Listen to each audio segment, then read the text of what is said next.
So, Berto, I went to Havana, Cuba last week, and I wanted to talk about it with you because I haven't really processed it all yet. What do you say? Was Colombia not good enough for you? What? You cheating on me? This is the Psychology in Seattle podcast. I'm your host, Dr. Kirk Honda. I'm a therapist and a professor. Humberto, who are you? Can you do so in Spanish? Mi nombre es Humberto Castañeda y yo trabajo en pianos que no tienen cuerda. So I went to Havana. My friend over the summer came. I grew up with him. He was Chris Huber. Yeah, He was the drummer in my we've band. jammed with him. Yeah. We met actually in band. He was he played the triangle. Oh, nice. And I played trumpet. And then later on in high school, he played drums in jazz band, and I was a tenor in the jazz choir. Man, I never could understand being in a band. Like, it's one thing if you're in a band and you're like the lead violin and you're playing like the whole damn time. But all these instruments, like the triangle, you're sitting there, bar after bar, bar after bar, and every now and then, ding, ding, bar after bar, bar after bar. That seems horrible. Yeah, well, it doesn't stroke your narcissism. No, not at all. Well enough, yeah. I can just imagine you you just ding, ding, ding, ding, ding. Yeah. So then after high school, he went to Washington State University, which is like 5 hours away, and I went to UW. I'm sorry. Which is in Seattle. Yeah. And is he okay now? Yeah. So we only saw each other occasionally, and in the summer, and when he would come back to Seattle, we'd start up the band again. And we started a band in late high school too. So the first band I was in. Nice. And then after he graduated, he came back to live in Seattle. We went full on band situation. And just to give you a sort of point in time, Harvey Danger, the band, right. Da da da da da da, coming to get me. I'm on the sound of gun at me. Da da da da better to see. I'm not sick, but I'm not well. Anyway, so that band was playing with us at this really shitty bar in Seattle, and no one was coming to their show, and I felt really bad. We felt really bad for them, so we actually went into the audience and cheered for them. And then we sort of took them under our wing, and they would open up for us. Oh man! And they even played in my bedroom at a house party that we had in Ballard. And so that just kind of gives you a little sense of the time. So you were in the scene. Yeah. Like a sex machine. Yeah.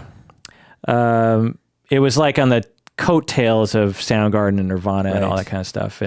But anyway, so my friend Chris Huber comes up from Florida. He's visiting Seattle, and he mentions that he's been to Cuba a bunch of times, and he's going again.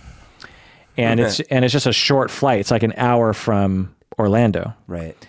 And I'm like, oh man, I tagged along with Berto to Colombia. I love tagging along. This is the best. This is the new thing. I don't have to plan anything. Right. Because he speaks Spanish. Oh, okay. Because his wife is Mexican American. I didn't remember that. Yeah. Her name's Lita, actually, too. She's another Lita. But so I decided to go with them. And the interesting thing was, whenever I would say I was going, in fact, people have contacted me. It's like, how did you get to Cuba? Everyone thinks that one, it never opened, which it did, You have to take a rowboat and snuggle yourself. Or you have to go to or you have to go to Panama first or something. Sure. And a lot of people think that Trump closed it because I think he threatened. He talked about it, yeah. Yeah, but he didn't actually. He talks about a lot of shit, like building a wall and all that kind of stuff. Didn't we build it? I thought we've had a wall. It's the stupid thing. It'd be like, I'm gonna build the Empire State Building in New York City. It's like there's already one there. I guess you could make it bigger, but there's already a wall between Mexico and the United States. Anyway, I realize the border's long. There's some portions that don't. Anyway. There's a lot of wall. There's a fair amount of wall. And he closed Cuba, but he didn't. Yeah.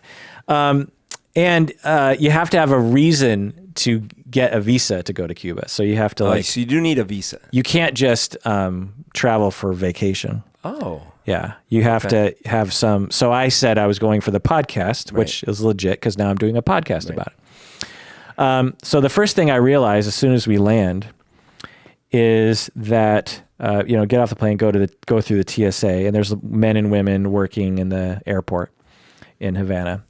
And the first thing I noticed is that the women TSA agents or the women staff, they all have really short skirts on,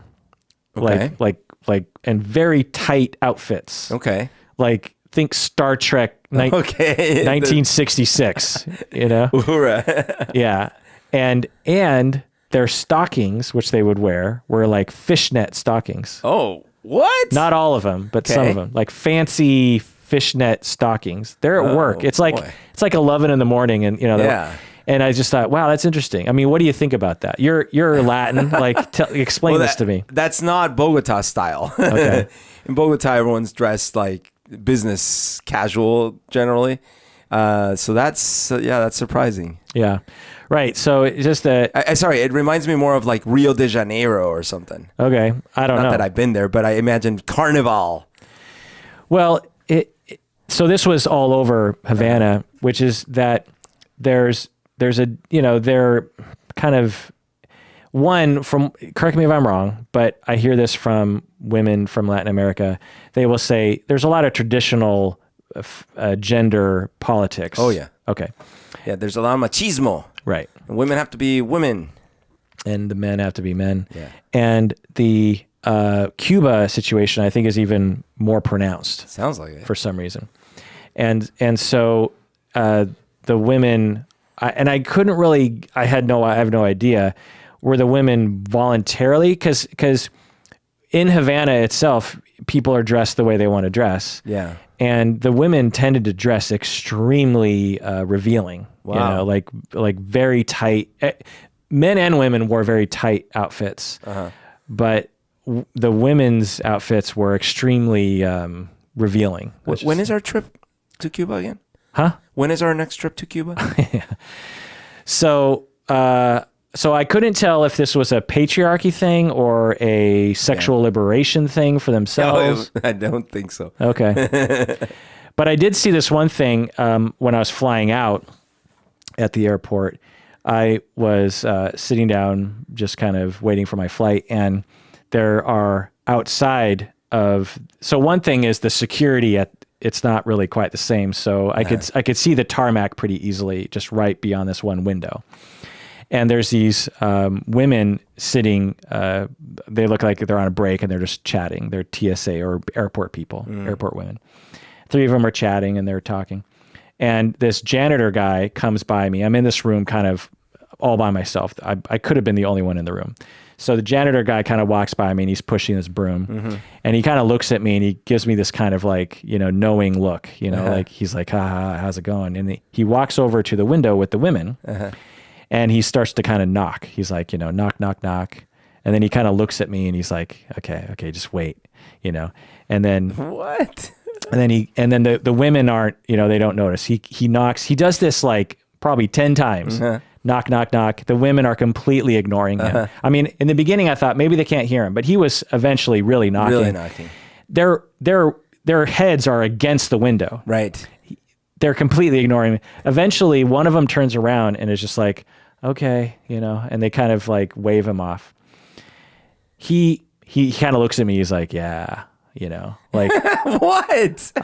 I got them to basically wave at me. Then he goes outside, and he like starts to kind of chat them up, and he's trying to like, well, first off, they greet each other by kissing each other on the cheek. That's typical Latin America. Right. So that's pretty intimate in and of itself. Yeah. So he does, and the women seem like they're okay with that. But then he starts kind of like, I can see him through, so I'm watching this whole thing unfold, Yeah. And he was seemingly really trying to kind of get something going with them or something. And eventually they kind of turned their shoulder on him. But it just looked extremely awkward and difficult, cringy to watch, And I just saw like one after another men coming up of various different statuses in the airport. So that's very common in that I can tell. In some parts of Colombia, it's similar. Not in Bogota. Bogota people are a lot more reserved. They're more, I don't know, introverted or something, or they just don't like. But in the coast and other parts, especially men, they're just hyper aggressive when it comes to approaching women. And I don't just mean like aggressive as in like violence aggressive. I just mean they have no filter. That they'll just be like, "Hola, mamacita, te ves muy bien hoy." And like they'll just come up and be like, "Hey, what's up? Let's get together." Like, yeah. It's a very direct and in your face kind of approaches constantly. Yeah. And I was trying to read the body language of the women. Yeah. And I could be reading my, snowflake Seattleite bias could be playing a role here, but it looked like the women were really not enjoying it. It also looked like the women knew that they had to kind of put up with it. Yeah. Like it looked like they had a whole system for dealing with it, actually. Yeah. Like you ignore, right. And then when it happens, you placate it. Yeah. There was one point where one woman was literally pushing one of the men away from her. Jesus. But she was doing it in a really nice way. Right. Like she was just like, "Oh, okay." Okay. And then she just kind of gracefully like turns to indicate like, "I'm going to continue talking to my friend. I'm not rejecting you. Right. I'm just talking to my friend." But it was a pretty clear indication like, "I'm not interested in this right now." Right. And I was just thinking, how hard it would be to be a woman in that situation. It's just like this constant. These three women are just trying to have a break during work. They're trying to have a fucking conversation, and man after man just came by at work. Yeah. They're not in a bar or a club. They're sitting at work at like 9 a.m, and they can't have a conversation without dudes just coming up and like pushing their physical bodies on these women. Just thinking about, so in a lot of those islands, they were slaves, and the Europeans had free reign. If you're a woman or a man, they just had free reign. So your body was not your own, your decisions were not your own. And then when they freed themselves or were freed eventually, a lot of that culture kind of sticks around for indefinitely, it seems, Right. Where, and in this case, women have the worst of it. It's just like, right. Yeah. I also think that when you're a man and you grow up in a society that makes it difficult for you to get ahead and feel proud of yourself, you will resort to other means to feel superior. Yeah. It's like when a bully bullies because he feels hurt. Yeah.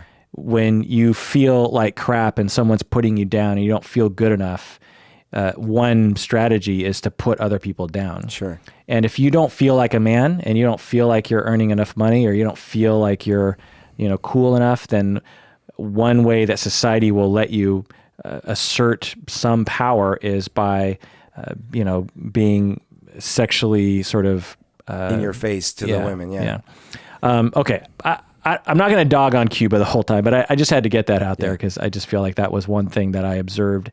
Now, if we talk to Cuban women, they could be like, "No, Kirk, you got it all wrong. It's fine. I actually like Cuban men over Seattle men. Seattle men are like such pussies all the time. Like, I'd much rather put up with that and actually have men who actually walk up and talk to me and assert themselves." Right. I hear that. And so, I just have to say my observations.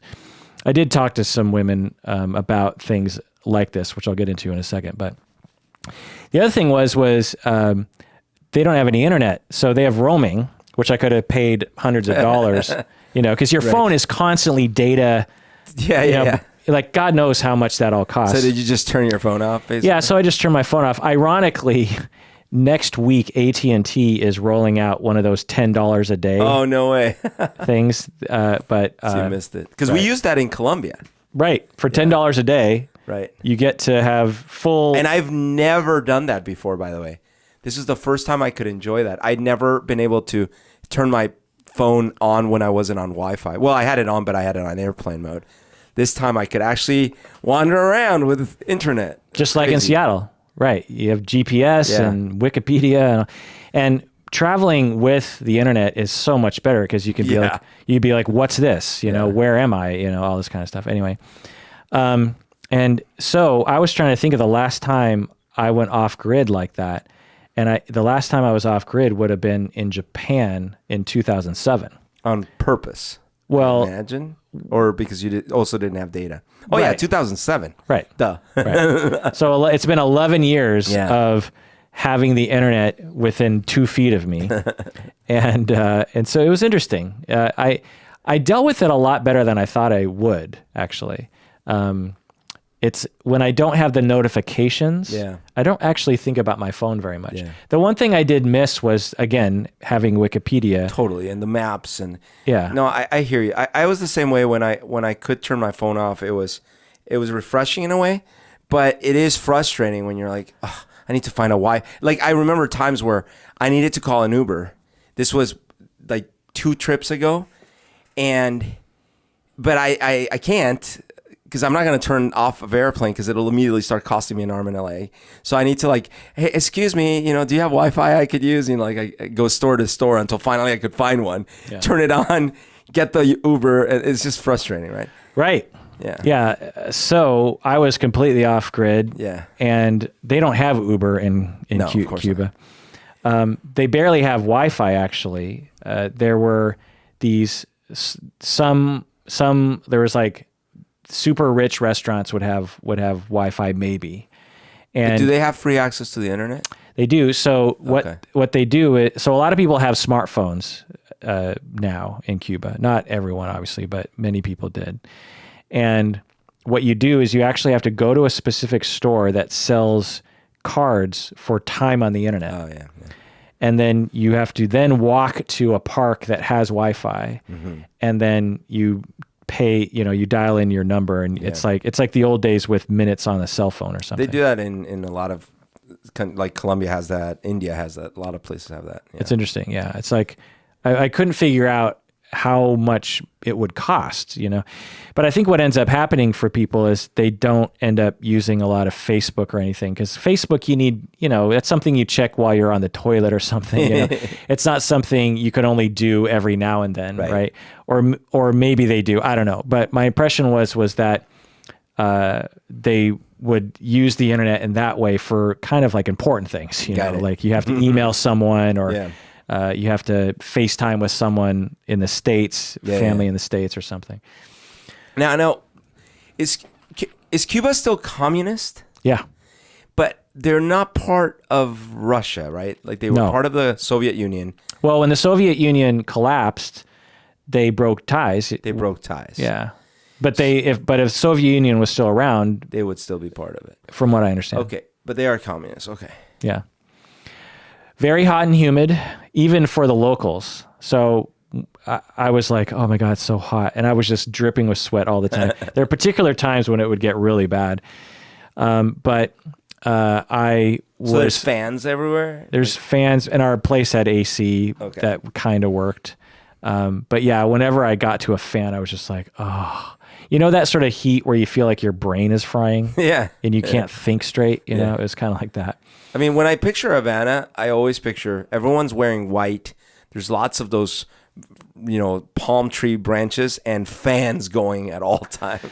Havana itself is like Brooklyn. It's like it's a concrete wasteland. Okay. I mean, not that Brooklyn's a concrete wasteland, but very urban, non-skyscraper environment. God bless these people if an earthquake ever hits. Oh. Because here's the thing, like I've been watching some documentaries about the history of, there's actually one on Netflix that's pretty good. Oh, wow. That goes it's like several episodes, and it goes by very micro, And from what I can tell, Havana was built mainly in the early 1900s. Okay.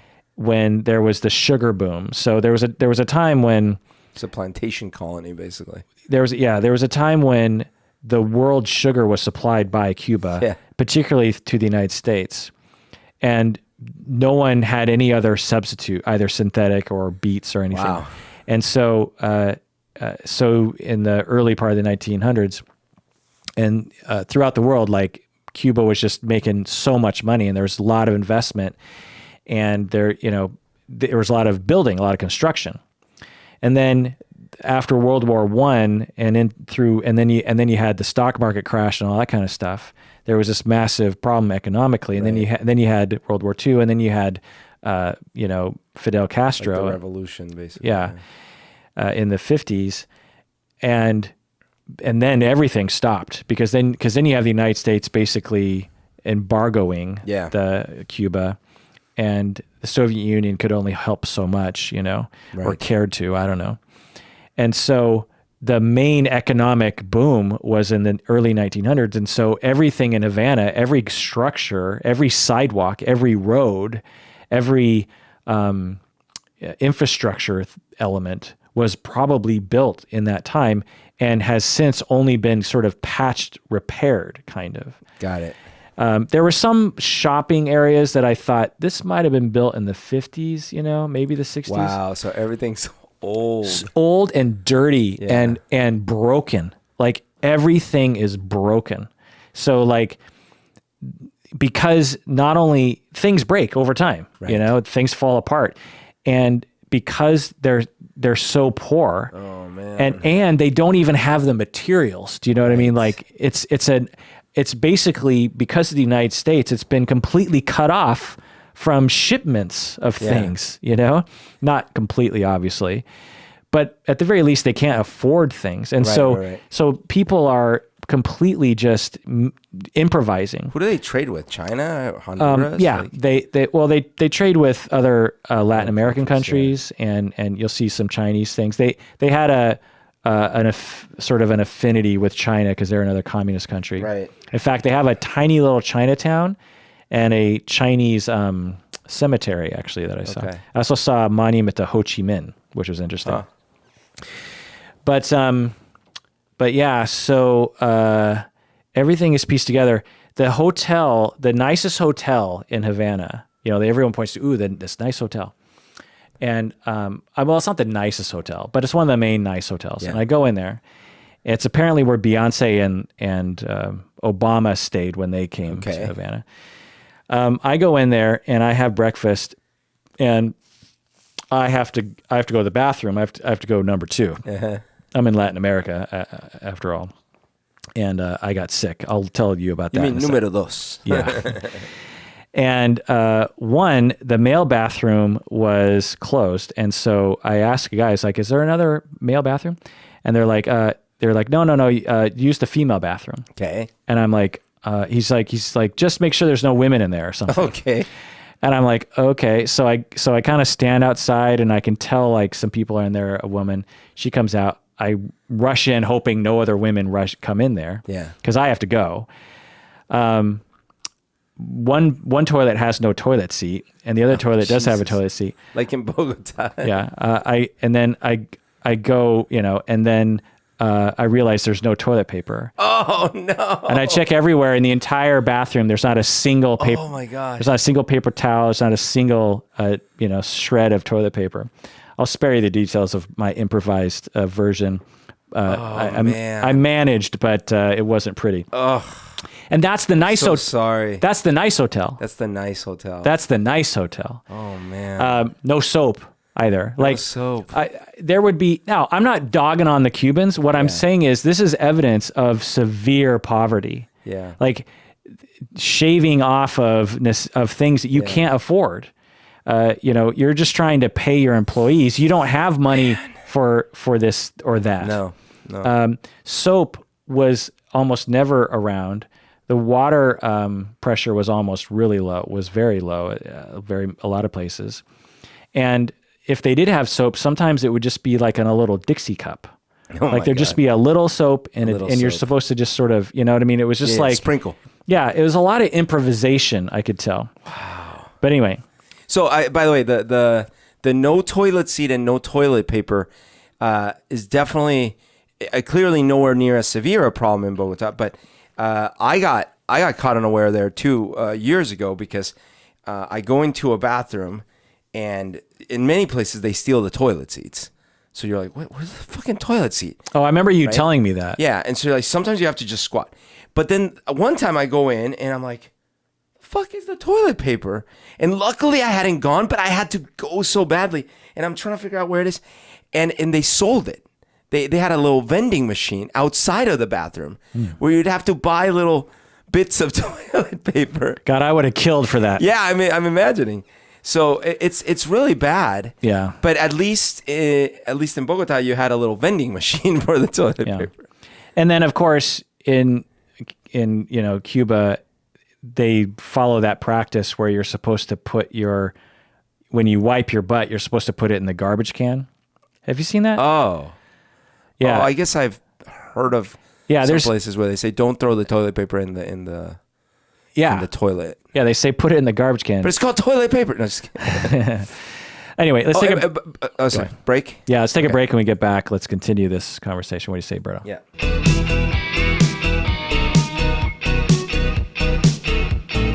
All right, we're back from the break. So, Berto, I want you to pick a first letter, and then we will look at our list of patrons. Okay. And those people, I'll pick 3 people who have that as their first letter of their first name, and they have a picture of themselves on Patreon, and they have an address, and I'll send them some swag. So pick a letter, Berto. Okay, K. Going to K. All right. So we have Katie from San Francisco. Yay. And we have... Is that in Great Britain? We have Kayla, who needs to update your credit card, by the way. I always say that. Shame. Shame. From Snohomish. Kayla from Snohomish. Shame. And then we also have, let's see here, trying to find someone else. We have Keith from Great Falls, Virginia. Keith. Keith does not have a picture of themselves, but they do have at least a graphic of what looks to be like multiculturalism or something. Okay, Not that's quite cool. sure. Yeah. All right. So thank you, Keith, Kayla, and Katie, who are all wonderful K patrons. I'll be sending you some swag. So if you want to become a patron, go to patreon.com. That's the way you can show that you love the podcast the most. We're very close to reaching our goal of 900 patrons so that we can start we always give money to charity. Right. And we've given thousands of dollars to charity as a result of people signing up on Patreon. But I wanted to have another thing that we do, which is to have a scholarship for listeners to the podcast who are maybe needing a little help with their tuition. Right. As a way of giving back. And so hopefully we can reach that goal and sustain it over time. Yeah, so it's very hot and humid in Cuba, and they use a different currency for the tourists or for guests. So they have a currency for the locals. Yeah. And then they have a different currency for people who come and different prices. Okay. So for the locals, things are extreme.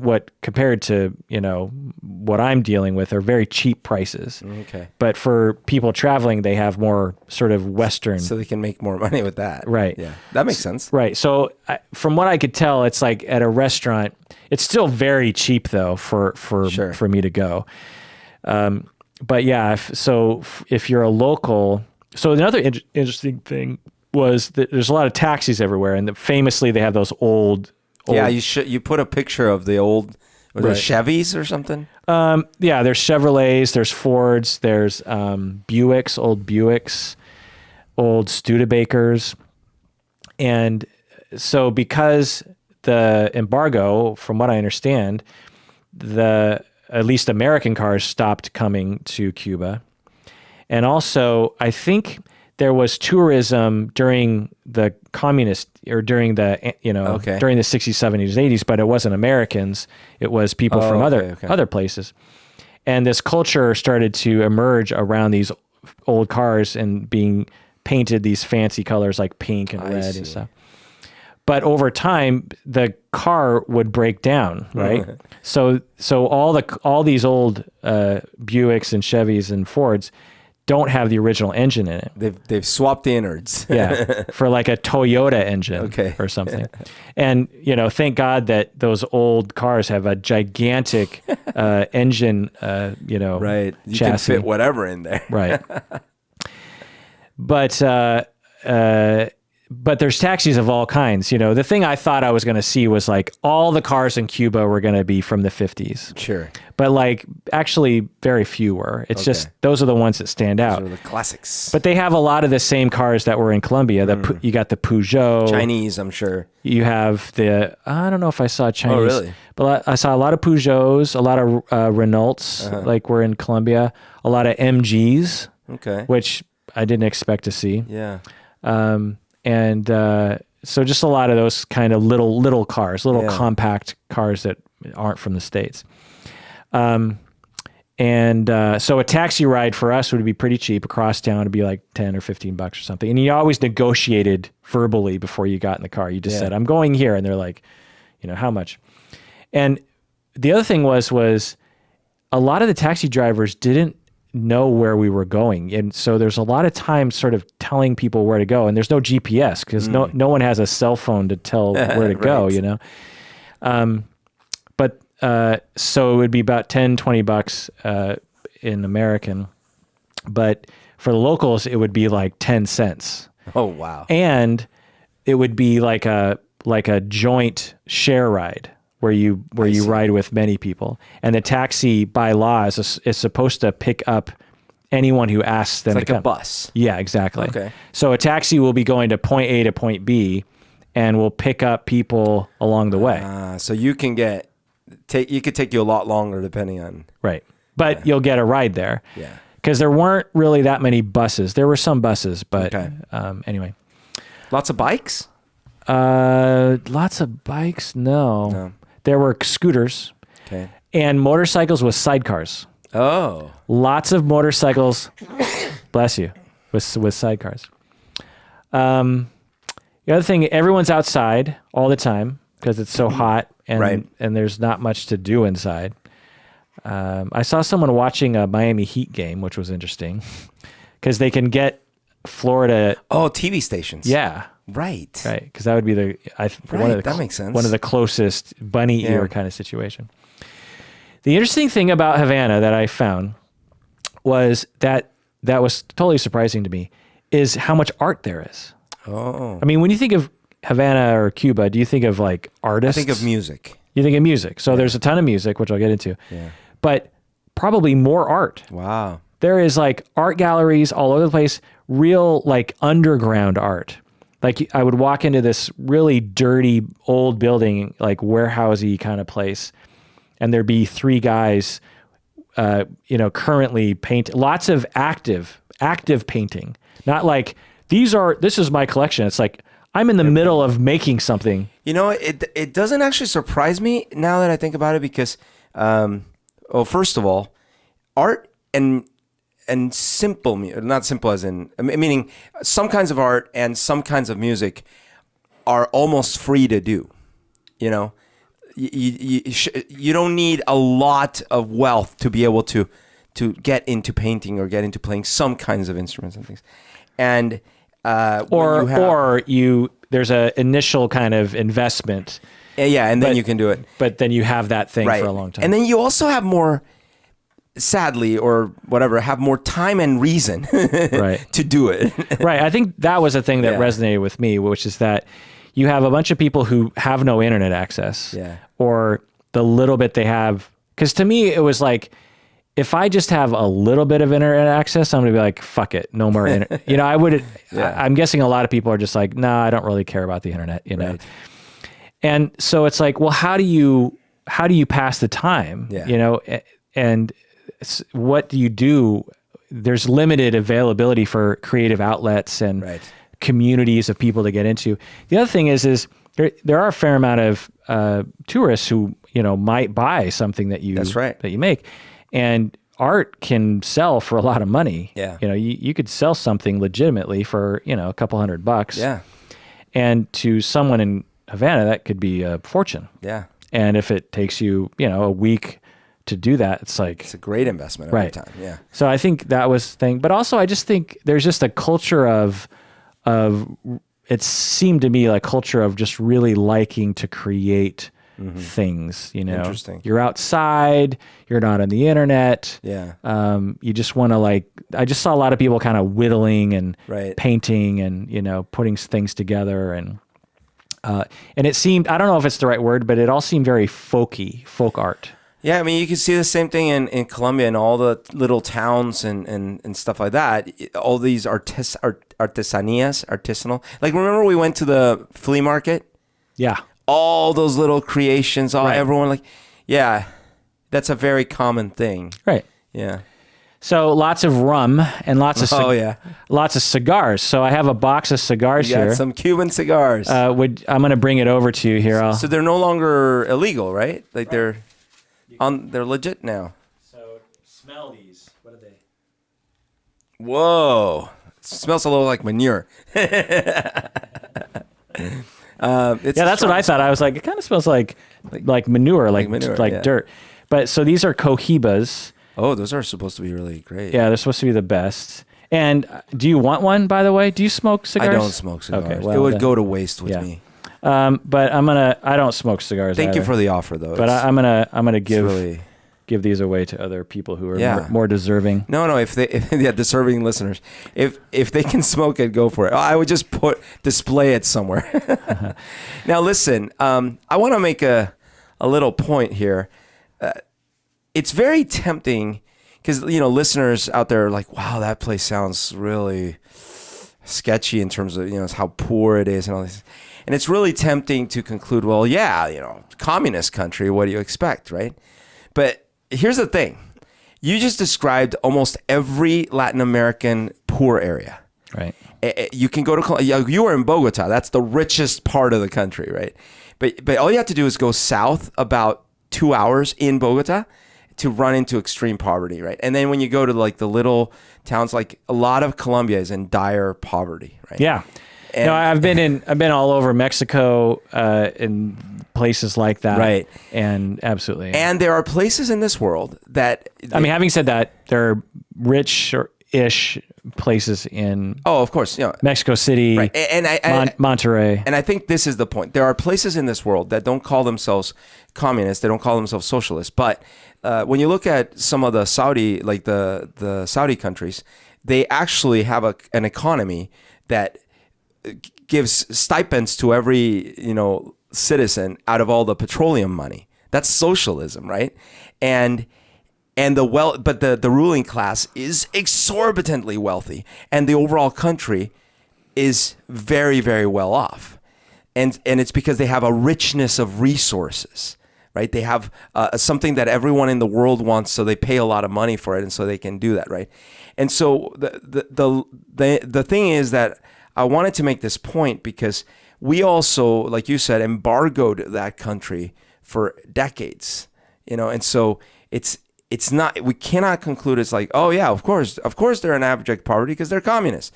It's like, no. There's a lot of poverty in capitalist countries. There's a lot of riches in countries that are very socialist. Yeah. Cuba is really no different than Florida. Yeah. The climate is, or at least southern Florida, the climate is similar. The resources, I'm guessing, are similar. The crop varieties you can have are similar. The difference between the United States and Cuba and other Latin American countries is the history of where it came from, like every step of the way. The United States had the benefit of very rich colonists coming, from England and other places like that, right. And proceeded to construct a political and a societal system that exploited slave labor or indentured servants or Native American land. And plantations in other countries. Yeah. And what didn't happen was that the poor rose up and killed all the rich people. Right. What happened was the rich people stayed in power, right, and over hundreds of years slowly incorporated the lower classes into slight power. Right. And so you have this the society in which that relatively remains stable. And then you added the fact that the amount of resources in the United States, I mean, Jiminy Crickets. It's like, we have a ton of oil too. Yeah. Like we're like, what are we, we're just like, I don't know, one of the fourth or something producers or something. We have a lot of oil. I don't remember the statistics, but anyway, the land, the crops, the wood, the fish, the fresh water, the space. Well, and the density, like I know it looks like we have very dense population because when you go to New York, it's highly populated. God, no. But we have a low density of population compared to the land. Right.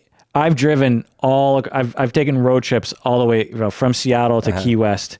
And the one gestalt that you definitely walk away with is this country is desolate. Yeah. I've driven from the southern tip of Nevada to the northern tip.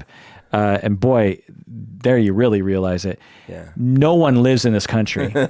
Like they live in very small zones, Right. And it was like, as soon as I left Spokane, I didn't really see any major like pockets of population until I got to Kansas City, Missouri. Right. It was just like from Spokane to Kansas City, which is like, I don't know, half the country at least. Yeah. It's just like farms and two people, right. And it's not in accessible regions like the Amazon, or the Sahara Desert, Right. So then you look at Latin American countries, and it's a different history. You have colonists who are trying to exploit in a non-living way. They didn't want to come here and live the way that the English colonists came. They went to rape and pillage. They wanted to go back home. Yep. They wanted to extract and go home, and also slaves and this kind of thing. And then they ended up not. I mean, well, fill in the gaps. You know more about this. Yeah, I mean, so it depends on the country, but like in Latin America, there were rebellions that ended up succeeding against Spain and Portugal by the wealthy local-born still Europeans. And in a few countries, you had more of a popular uprising here or there, like in Bolivia and things like this, or you had sub-pockets. But in most countries, what you ended up was with still a ruling class of pretty elite minority and guerrilla movements of disenfranchised, super upset, poor, people. Right. So is that one of the factors is like, in a lot of the Latin American countries, based on the history, it's like you have these extreme concentrations of power and wealth, and this necessitates a guerrilla movement against them. Yeah. And it's this constant kind of cycling that is still continuing today. I mean, you just look at Venezuela, for example. Yeah. And in most cases, the guerrillas haven't been successful. Or when they are, there's just another. They just elect another dictator or something, and there's this constant kind of upheaval and unrest and an inability for economic stability. That's right. And investment. Right. It's like, well, why should I invest as an outsider or as an insider if the regime is just going to change over and I'm going to get killed or something? So that just creates this cycle of non-economic development, essentially, right? I mean, are we talking out of our ass? Or I'm sure to some actual PhDs in the subject matter, yes. But I mean, I'm just talking from a combination of having lived in a Latin American country / having read, and well, I mean, I learned a lot of history about the country there, but also more recently, in the last decade, I've read a lot more than I ever knew, actually, probably, about that history. And it's actually this year, I don't know why, but this year I got really interested in the conquistadors. And I started... Because you descend from conquistadors. Yeah. 100%. No, it's like 90, high 90s. What's the other percentage? I don't remember. I got to go look at it again. Or it was also, I think I took it a little too early because nowadays when I talk to people, they get so much more details than what I had. Which one did you do? The 23 and me. But go back. I can I go and I can do more? No. They're continually updating. Oh, I can recheck my results. Like actually I got. Oh, wow. So they're continually narrowing down. Okay. So originally, for my Japanese side, it was clear. It's like your dad is 100% Japanese. Uh-huh. for my mom's side, it was the region of genetics that I was generally from. So she's 1/4 Swedish, so they narrowed that down. But then she's 3/4, Northwestern Europe. So it's like all of the British Isles and Normandy and France and that kind of thing. Well, just recently they updated, their ability to narrow it down, and they narrowed it down to she's 3/4 British, but actually more specifically Eastern Great Britain and Ireland. Wow. So you have like Welsh and Scotland. Okay, I'm going to go back and take a look. Yeah. It's pretty cool. Yeah, and they also run tests, like genetic diseases and that kind of stuff. So anyways, my meta point was just that it sucks how much poverty you witness that is there, and that is sadly not uncommon throughout a lot of, the world, definitely Latin America. Right. Yeah. So anyone out there, if you know more about this topic, let me know. I'm interested in because it is an interesting phenomenon to look at the Americas and to look at Canada, to look at United States, and then you look at Mexico and Central America and Latin America, South America, and you just see like this pretty big difference. Yeah. But resources similar. Yeah. So, and especially in the Caribbean, when you look at that, there's actually, Guns, Germs, and Steel. That Jared, what's his face? He did a whole analysis on the Dominican Republic and Haiti. So the Dominican Republic and Haiti are on the same island, and there's just this line right down the middle, and the left side is Haiti, and the right side's Dominican Republic. Right? I can't remember which one. And Haiti is doing way worse than the Dominican Republic. Disaster. And it's all based on slight differences in policy. And often in what he was saying was differences in environmental policy. Yeah. So in Haiti, they were less conserved the forests, which resulted in, runoff and blah, blah, the whole system kind of broke down. And when Dominican Republic, they he even says, and I don't know if this is true, but if you look at a satellite, like right down the middle of the country, there's a forest on one side and not a forest on the other. Man. Because of policy. And then you see different economies. Of course, Dominican Republic isn't doing amazing, but it's doing a lot better than Haiti. But anyway, I really worry about an earthquake hitting Havana because, man, I just can't imagine anyone living through that.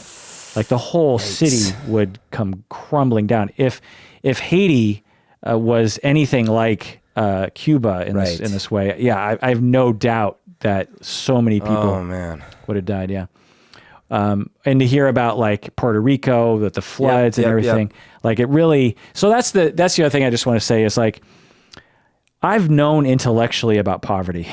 Yeah. Of course I have, you hear about it all the time. I know about poverty in Seattle. I've worked with extremely poor people in Seattle, immigrants and otherwise. I used to do in-home therapy. I used to go to the projects and work with people in those settings. And, intimately, I know these situations. I would be in a project home, a Ethiopian immigrant family, and the only thing they had in that house was this ornate tea set. And they would make me tea every time I came over because that was their big thing. That's their thing. But they had no TV, no couch, nothing. It's just like, because, they just couldn't afford it. So, I've at least intellectually or in somewhat firsthand seen it.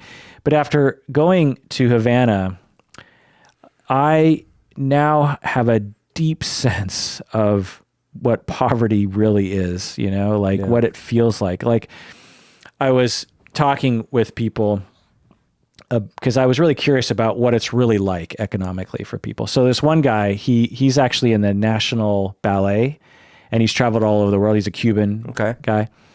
And we met up with him, and he showed us around. He actually sold me these cigars. Mm-hmm. So he got us like a discount or something so he pays local prices. I see. And we buy it from him. And so he was telling me that he earns $40 a month. A month. A month. And he loves being in the ballet because he travels all over the world. He's been everywhere, China, all over Europe. $40 a month. And he's so happy to travel. He loves main reason why he's in the ballet is he's like, well, because when I travel, I get $40 a day. Oh, wow. But still, $40 a day. Yeah, well, because you couldn't survive out abroad at $40 a month. Exactly. But he saves that money and he brings it home. And then he feels like he's wealthy at home. Yeah. And he was dressed more like like an American would dress, like nicer clothes and this kind of stuff. I mean, 30x his normal salary. That's crazy. Right. And he had his own car, which was extremely rare to have your own car. Guess how much this car cost? And this car in Seattle, it was a used car. I'm guessing would go for $50. Like it was one of the shittiest cars, but in Cuba, it was just an average car. How much do you think this car cost? In dollars? Yeah, American dollars. I mean, $25. No, $500. No, it's the opposite. 15,000. So, because cars are so rare, because they're cut off. They're cut off. So to buy a car is it's like buying a house. Wow. Like in the United States, we pump out cars by the millions every year. They don't have that. They don't have like a car manufacturing situation. That's so crazy. A car has to come to the island, on a ship. And China isn't going to sell the car cheaply to Cuba. You know what I mean?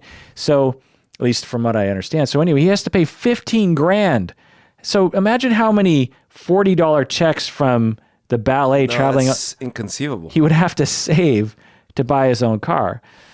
Anyway, can't you get a 1% loan from the local bank? Yeah, exactly.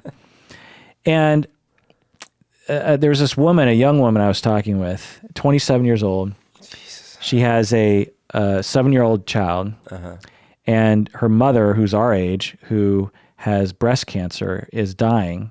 And they're communists, so they have socialist medical care. Yeah.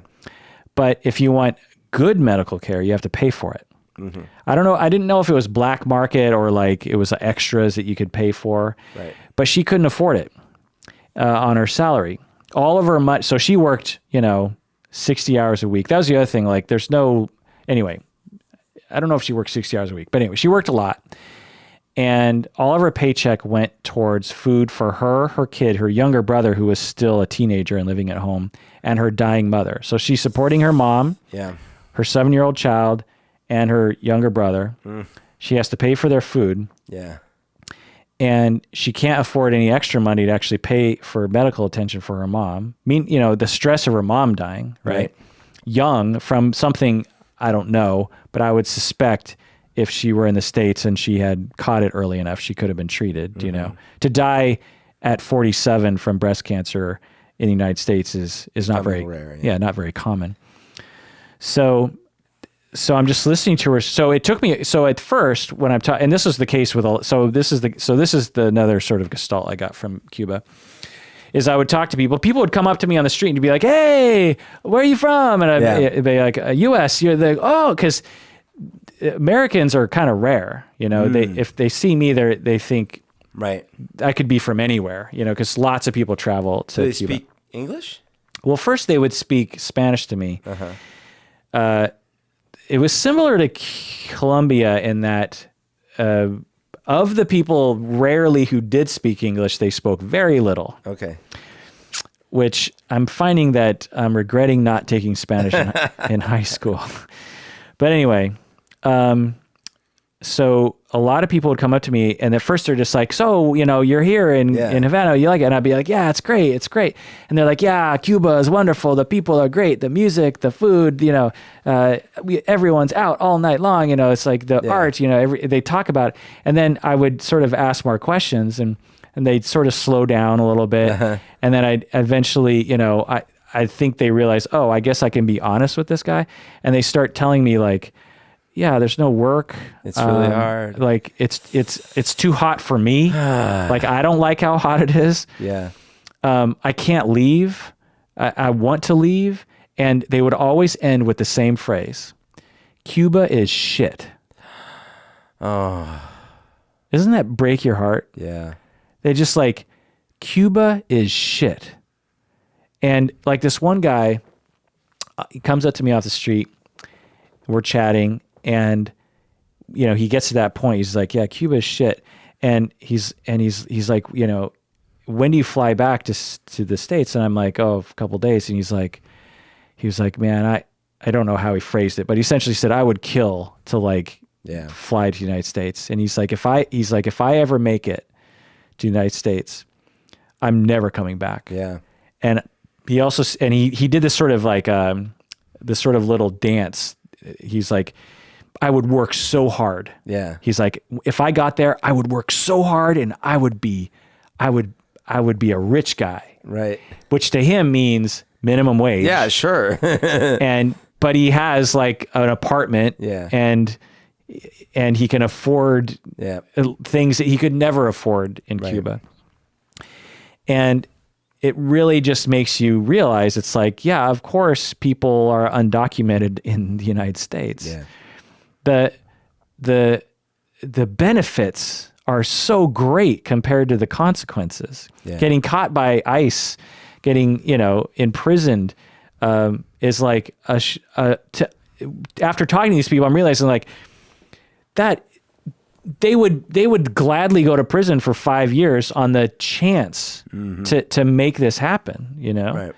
Right. In Colombia, it was the same thing. You know, I was talking with a guy from Venezuela who had fled to Bogota and was my Uber driver. Mm-hmm.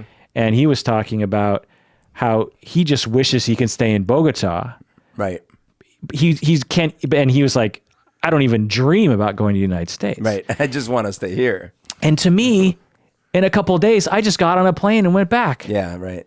No questions fucking asked. Well, like I'm sure you've heard right now, there is this large migration out of Honduras of families fearing for their lives, and they got stopped at the Guatemala border because they didn't want to let them through, and they finally let them through. And the only thing we can say up here is, oh, they better not come all the way up here because we're not letting them through. You know, it's like, okay, fine. I know you don't want everyone coming here, but what are we doing? Like, is that all we're doing? We just say no and that's the end of our interaction with the world. I mean, there are organizations, Doctors Without Borders, you know, there's things, micro loans. I give charity to, one of the, I can't remember what it's called, but it's like a micro loan thing that helps people out, women specifically, to, you know, with their business, you know, ventures.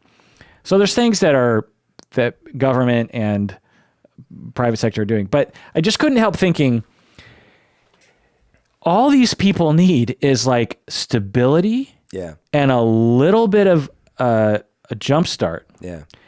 And they are dying to work. Yeah. They're dying to create a society that is not even anything close to the United States, right, but way better than what they're in. Yeah. And they will stop coming over the border because they'll be like, well, I don't know, things are stable. I'm not going to die today. And, you know, I have a job and I have prospects and I like my life. Right. People in these situations are in such dire straits. It's like they're willing to die on the road or die in the sea or rot away in a prison because that's better than what they're living right now. I don't know what our government could or should do. You know, whenever they try to do things, they tend to fuck it up, really. I just feel like as a world, we should, I mean, one of the things that I do to fall asleep at night, do you have a hard time falling asleep at night sometimes? No, You tend to fall asleep right away? My issue is that I'll fall asleep a little too early. Like I was trying to watch a show or something and I'll fall asleep. And then I'll wake up because I need to go to bed because I'm like on the couch. And then I'll be like, oh, now that I'm awake, I should do more shit. And then I'm up too late. But generally I don't. I have an easy time falling asleep. Well, sometimes I have a little bit of it, like, you know, it takes me 5-10 minutes. And one of the things that I do is I do a number of different mental exercises, but one of them that I do is, I did this last night actually, is I imagine I have some kind of superpower where I can grab every leader from around the world and force them to work on a problem. And maybe even intellectuals, like I get a bunch of economics experts from around the world. And I put them all in a room and I say, until you figure out a solution, you can't get out. Yeah. And They put them in Cuba. You can't leave Cuba. yeah. But there's no internet. They probably have to look up the internet. And, so what I did last night was like figure out poverty in Latin America, have a policy. This might take 50 years, but have a fucking direction. You know what I mean? Right. Like stop fucking around. Like there's a way everyone can win is the thing. You can even have a capitalistic society, even with people at the top with lots of money, and still have the lower ranks not be in abject poverty, you know? Like the United States, for example. We have a drastic income disparity, and yet our poor people are kings and queens compared to people in Havana, Cuba, I mean, I don't want to discount poverty in the United States for sure, but anyway, so last few things about Havana, very safe. And people talked about that all the time. It's like, they're just, and I couldn't tell if that was like, because the communist government or the government, I don't know if they call themselves communists anymore, but anyway, the government is so harsh with their criminal penalties. Right. I barely saw any police officers, by the way. And Latin American police officers, like Mexican police officers, and I think police officers that I saw in, sort of beat cops, the guys that kind of hang out in the corners, they always look like just kids with a stick. Like when you look at American cops, they look like military dudes. Yeah. They sometimes have bulletproof jackets on. Right. They're often kind of husky. They've got like guns and shotguns and radios and, ammo and, leather boots and, they just got all, helmets, they just got all this stuff. The guys that I've seen in Mexico and in Cuba, they just look like they're dressed up in like a bad Halloween costume. You know what I mean? Yeah. And a lot of them didn't even have guns. They just have like a stick. And anyway, so, but very safe. And I thought that was great. Like no pickpocketing, no muggings, no bad things at all. That's really interesting. That is very different. Right. Because in Bogota, it's very unsafe. There are bad, in that sense, places, right? Not that you didn't really have any bad experiences, did you? No. And we were in the northern part of the city, so it's a lot better, but yeah. Yeah, the part of the city I was in Bogota, I felt very safe. In the middle of the night, I would walk around my neighborhood and I felt fine. Lots of Fidel and Che and Camilo stuff. Camilo, so... they have like the Father, the Son, and the Holy Ghost. It's like Fidel, Che, and Camilo. So everyone knows Fidel Castro. Yeah, and everyone knows Che Guevara. But who the hell is Camilo? Camilo's like the third. He's like the Ringo of the group. What about me? I'm Camilo. I saw Che's hat in a museum, and Camilo's hat, by the way. Just a huge library of history in this museum about how the United States has been fucking over Cuba for 50 years. I can imagine. And some claims that were obviously, true that I've actually heard about. But some claims seemed dubious, like biological warfare. Like there were claims that the United States had unleashed a hemorrhagic fever on the populace of Cuba to try to kill every Cuban or something. I'm not saying it didn't happen, but it didn't sound very plausible. Did you hear about wasn't it in Cuba, the Cuban embassy, where that sound wave attack happened? Was this a long time ago? No, this was like a year ago or something. Oh, I don't know. So I can't remember where it was, but there was everyone in the embassy became sick. Oh, like a brown note kind of thing? Yeah, like that kind of, I don't know if it was that kind of sick, but it was like they were sick. And the speculation was that someone had tested or someone had done some sort of sound wave or ultrasound attack or something like that. Huh. Can't remember. Obviously, the Bay of Pigs incident, if you're familiar, Cuban Missile Crisis, several assassination attempts on Fidel. I mean, that, I remember learning about that, about CIA trying to kill Fidel Castro and all that kind of stuff. And when you're down there and you're in this museum, you're just like, what the fuck, U.S.? Like, Cuba has a government. Let it fucking be. Well, but it was the whole communism stuff, right? Okay. But like, and I understand like maybe trying to influence things a little bit, but like literal assassination attempts. Yeah. Like he had a poisoned cigar, things that are confirmed. Yeah. I think maybe even records in the CIA I don't know, but like there's just like, and how the other thing is just how bungling. I mean, like people talk about the Illuminati and conspiracy theories, and I'm just like, just look at examples of how the CIA have fucked up things. If like conspiracies were that good, Fidel would have been gone a long time ago. We're talking about human beings, just bumbling their way through life. Yeah. But yeah, they actually had a part of a plane that was shot down during the Bay of Pigs in the museum. They actually had an engine of the U-2 spy plane. Oh yeah, I've seen you posted that picture. Yeah.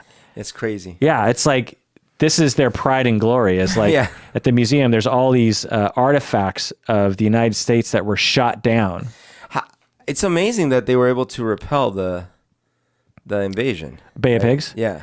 Well, it was a bunch of expatriate Cubans that were trained by the CIA. Oh. And the operation was, I think, discovered, and so I see. The Cuban government was waiting.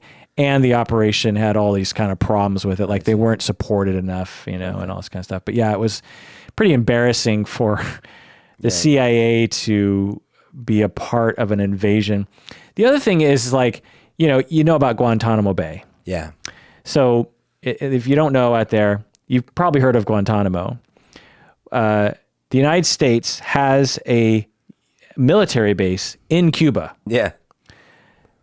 I've known about this. I've always thought it was a little weird. And in my head, I thought, well, we must have some sort of treaty with Cuba or something. Like, nope. Some sort of old treaty where we worked out some agreement with the Russians. Yeah, nope. where we get a little sort of section, an island or something.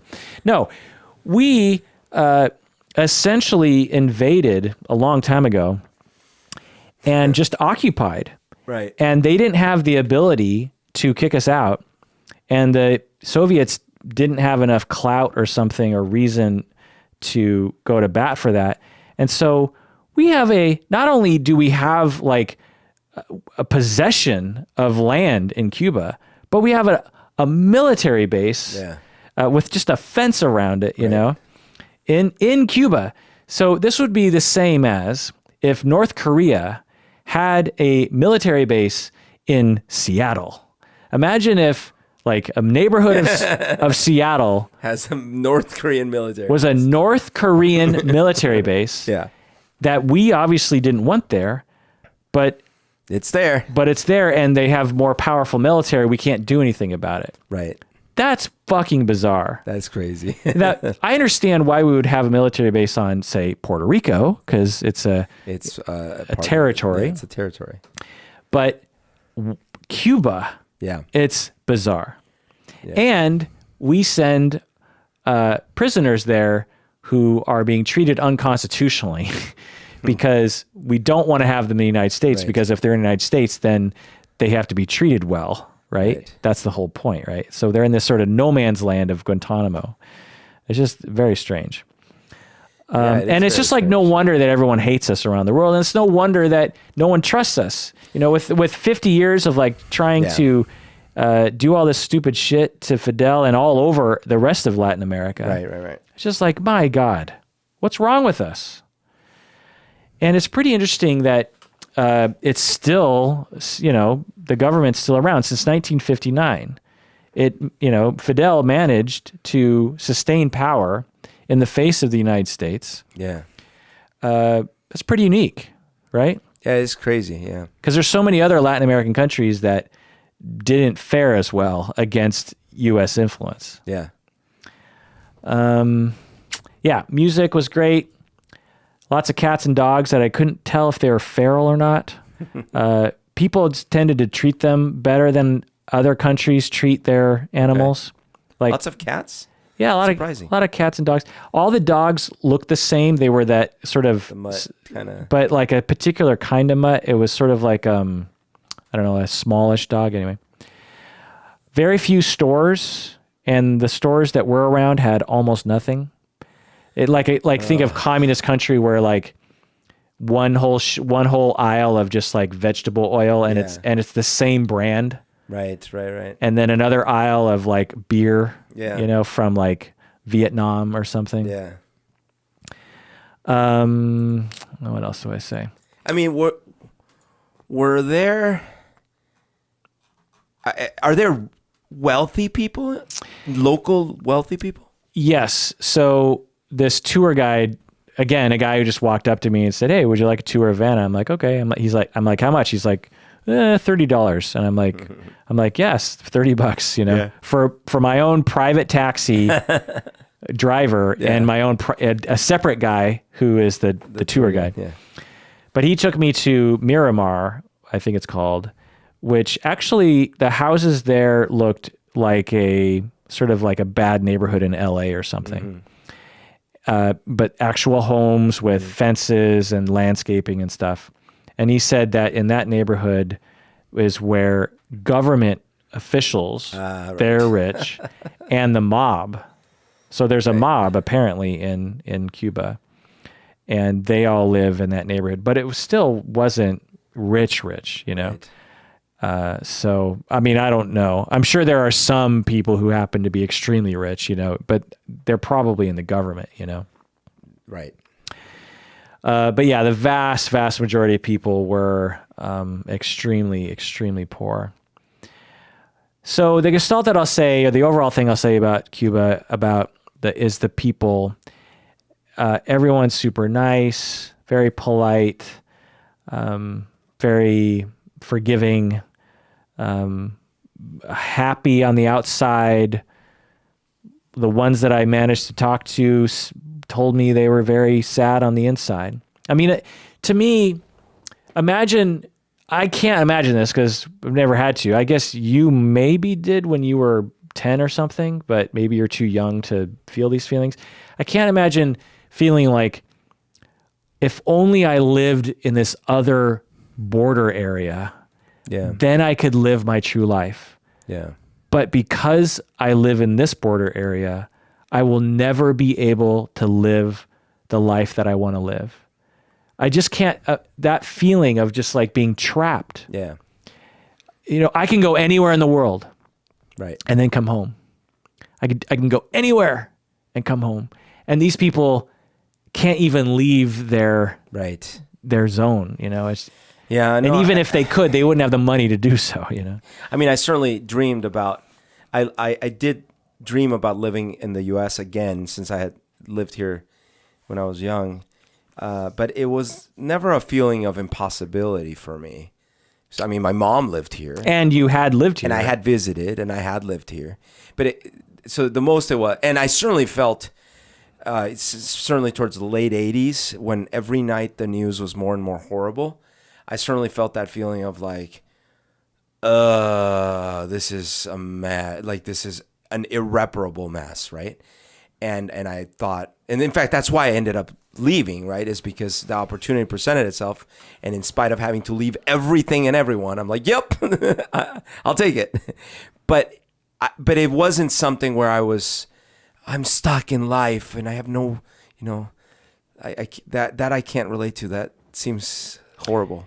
Can people in Bogota travel more readily to the United States and other places? Not to the United States. It's hard to get a visa. Oh. In fact, there's whole songs there's a famous song by Juan Luis Guerra about dreaming of a visa. It's like this song about like dreaming about getting a visa to the States. Yeah. But you can certainly travel to other countries in Latin America or Europe. Yeah, Bogota seemed more metropolitan, more free or something, more wealthy. Yeah, there is a lot of concentrated wealth in Colombia. Oh, so the last thing I'll say.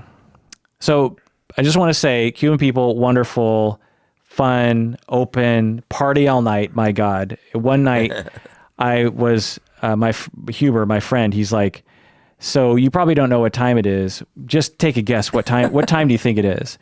And I'm like, midnight, maybe 1. And he's like, okay, I'm going to tell you what time it is. It's 6 a.m. Oh my God.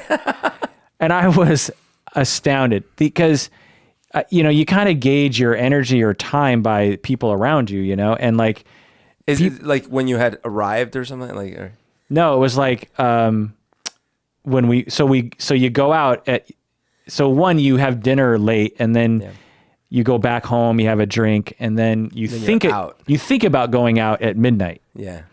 And so, they're just up all night. I was like 6, I got to go home. And you guys were at like a dance club or something? Yeah, a lot. There's tons of course, everyone's dancing. Dance clubs and music clubs and blah, blah, blah. Wow. Young people dressed up to the nines, blah, blah, blah. But, so last thing I'll say is, on my last day, that morning that I had to go number 2 in that nice hotel. Yeah. I suddenly realized that, my sense of invincibility had caught up with me. Oh no. So in Cuba or in Colombia, I ate everything. I drank. So the water in Bogota is pristine. Yeah.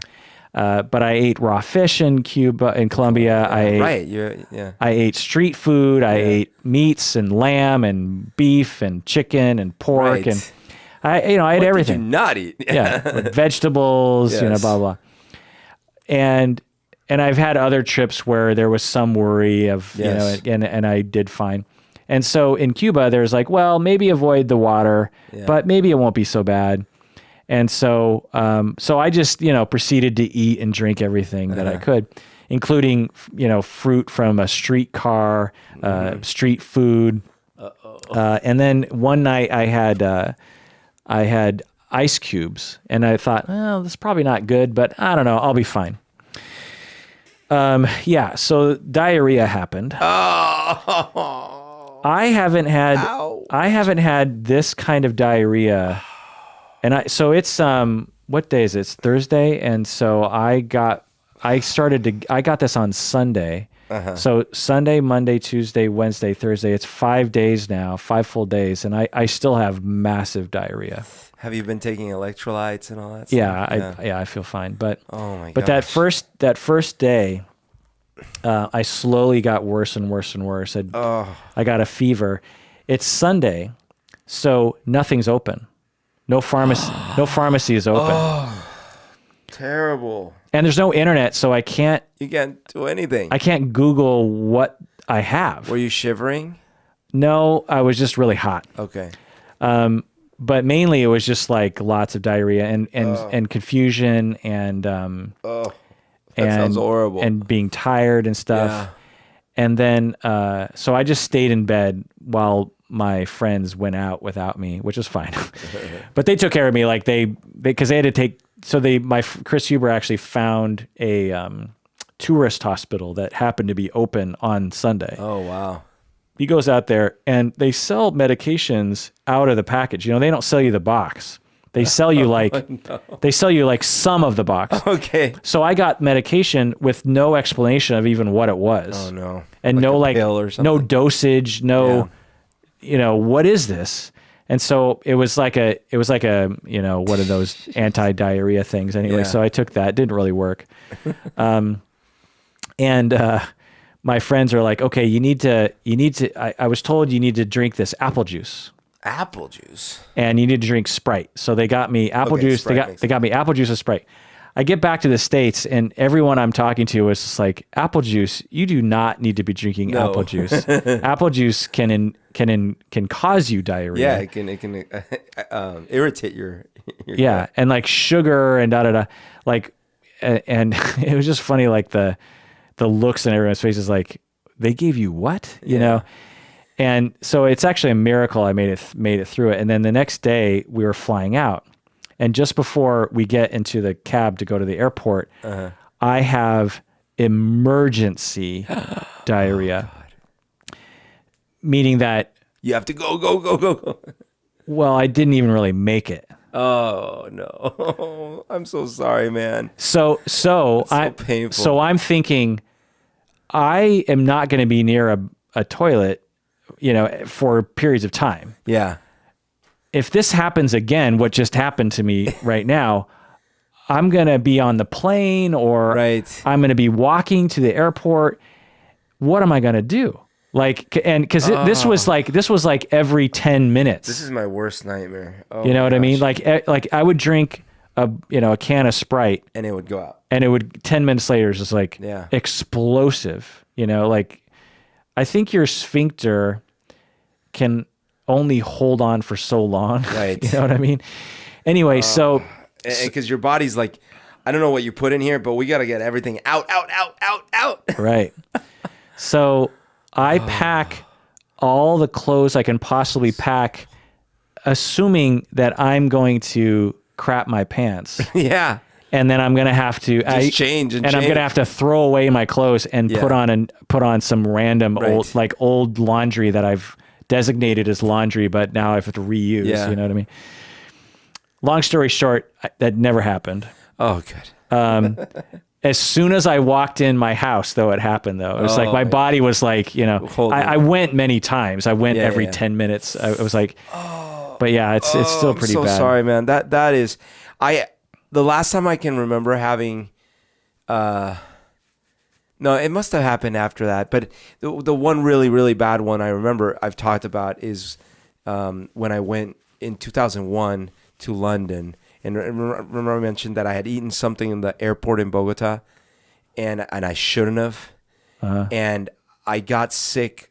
By the time I was arriving at Miami, I was feeling it. And then I was on the flight for 8 hours. And it was like the worst time of my life. Just You're going from Bogota to London? Bogota, Miami, London.